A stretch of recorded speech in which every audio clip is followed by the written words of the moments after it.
কারসাজির মাধ্যমে অর্থ আত্মসাতের জন্য এই যে আমি যে নামগুলো বলেছি, জনাব মোহাম্মদ আবুল খায়ের, উপনিবন্ধক সমবায় অধিদপ্তর, জনাব সাকিব আল হাসান এবং জনাব কাজী সাদি হাসান সহ 15 জন বিভিন্ন ব্যক্তির নামে 542 কোটি এখানে বিভিন্ন অর্থের সংশ্লেষ রয়েছে। মার্কেট থেকে 256 কোটি 97 লক্ষ টাকারও বেশি আত্মসাৎ করা হয়েছে। একই সাথে এই অর্থ স্থানান্তর রূপান্তরের মাধ্যমে 29 কোটি 94 লক্ষ টাকারও বেশি বিভিন্নভাবে স্থানান্তর করা হয়েছে। এছাড়া জনাব আবুল খায়ের তার 17টি ব্যাংক হিসাবে 542 কোটি টাকার বেশি অস্বাভাবিক লেনদেন করা হয়েছে।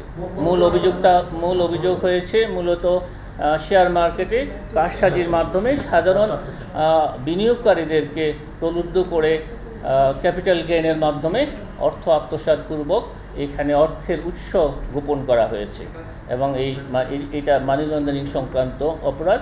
সেই কারণে এই জনাব আবুল খায়ের, জনাব সাকিব আল হাসান সহ 15 জনের বিরুদ্ধে মামলা রুজুর সিদ্ধান্ত গৃহীত হয়েছে।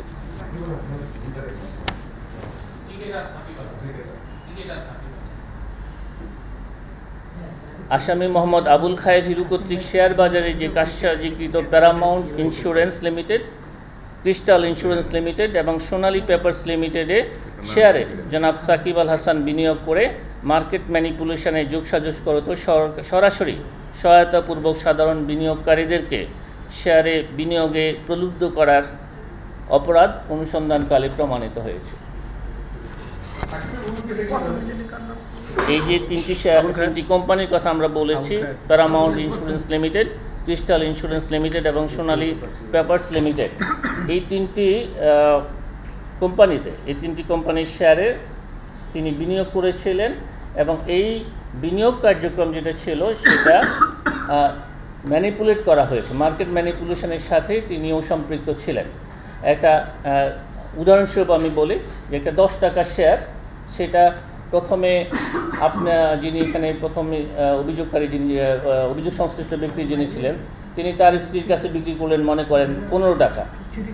তার স্ত্রী তার আরেকজন নিকট আত্মীয়র কাছে এটা বিক্রি করেছেন 20 টাকায়। এইভাবে নিজেদের মধ্যে এই কারসাজি করে দামটা বৃদ্ধি করা হয়েছে। পাচার করার কথা আমরা কিন্তু বলিনি, আমরা বলেছি বিনিয়োগ করা হয়েছে।